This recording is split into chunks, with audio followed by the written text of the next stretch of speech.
Dielectric constant के testing के बारे में बात करते हैं।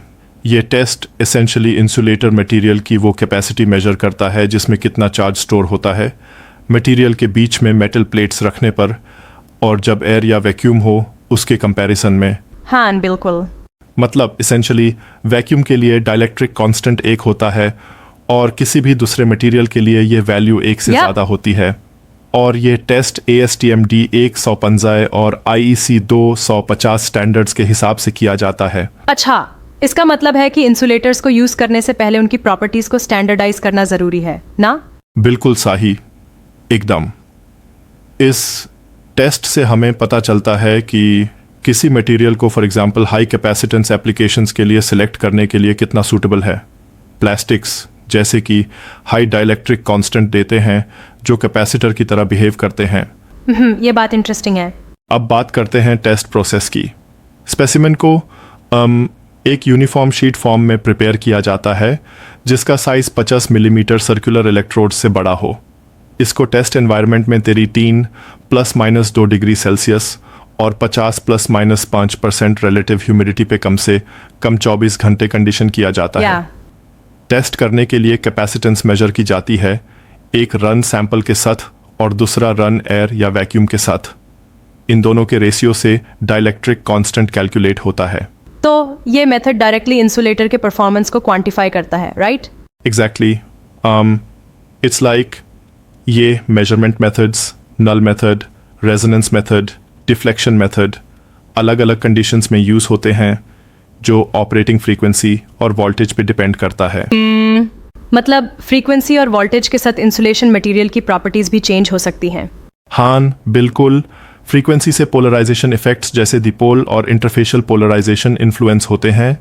वोल्टेज भी जब एक लिमिट क्रॉस कर जाए तो आयोनाइजेशन या ब्रेकडाउन हो सकता है और इंटरफेशियल पोलराइजेशन में फ्री आयंस का कंट्रीब्यूशन बढ़ सकता है। समझ आया। पर एक चीज, इंसुलेटर्स को 2 तरह से यूज किया जाता है ना? एक तो सिर्फ कंपोनेंट इंसुलेशन के लिए और दूसरा कैपेसिटर के डिइलेक्ट्रिक के रूप में। सही पकड़े हो। ये मटेरियल्स इंसुलेटर के रूप में इलेक्ट्रिकल कंपोनेंट्स को सपोर्ट करते हैं और सेपरेट करते हैं, और कैपेसिटर के केस में उनका हाई डाइलेक्ट्रिक कांस्टेंट यूज करके एफिशिएंट एनर्जी स्टोरेज प्रोवाइड होता है। थोड़ा चैलेंज करूं? कुछ लोग कहते हैं कि इतने डिटेल टेस्ट से कॉस्ट ज़्यादा हो जाती है। क्या आपको लगता है कि ये एडिशनल एक्सपेंस जस्टिफाइड है? बिल्कुल, ये पॉइंट समझ में आता है, लेकिन लॉन्ग टर्म रिलायबिलिटी और सेफ्टी के लिए इन कॉस्ट का ऑफसेट हो जाता है। इमेजिन करो इफ़ एक कैपेसिटर फेल हो जाए ड्यू टू अनएक्सपेक्टेड डिग्रेडेशन, तो ओवरऑल सिस्टम को कितना रिस्क होता है। एग्जैक्टली। और ऐसे ही वेदरिंग, ह्यूमिडिटी, वाटर इमर्शन के इफेक्ट्स को भी कंसिडर किया जाता है ना? हाँ एब्सोल्युटली। वेदरिंग में टेम्परेचर और ह्यूमिडिटी के फ्लक्चुएशंस, रेन, यूवी लाइट सब इंक्लूडेड होते हैं जो इंसुलेटर की सरफेस को फिजिकली और केमिकली ऑल्टर कर सकते हैं। ये स्ट्रेस टेस्ट करने से पता चलता है कि मटेरियल कितना ड्यूरेबल है in real life conditions. Yup.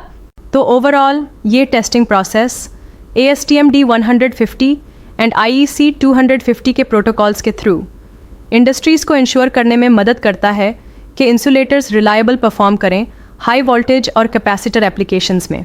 बिल्कुल, इट्स लाइक इन स्टैंडर्ड्स का फॉलो करना ही डिज़ाइन सेफ्टी और परफॉर्मेंस को बूस्ट करता है और मैन्युफैक्चरिंग प्रैक्टिसेस को इम्प्रूव करता है।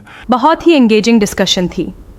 ये डिटेल्स टेक्नोलॉजी और मटेरियल साइंस के इंटरसेक्शन को दर्शाती हैं और हमें समझाती हैं कि किस तरह हर एक फैक्टर, फ्रीक्वेंसी, वोल्टेज, टेम्परेचर, इन प्रॉपर्टीज़ को इन्फ्लुएंस करता है। एग्जैक्टली यार, जरूर। ये डिस्कशन से हमें पता चलता है कि क्वालिटी एश्योरेंस में कितना डेप्थ और प्रिसिजन इन्वॉल्व्ड है। मिलते हैं अगले डिस्कशन में। डेफिनेटली ये बातें हमें इनोवेटिव सॉल्यूशंस के लिए इंस्पायर करती हैं।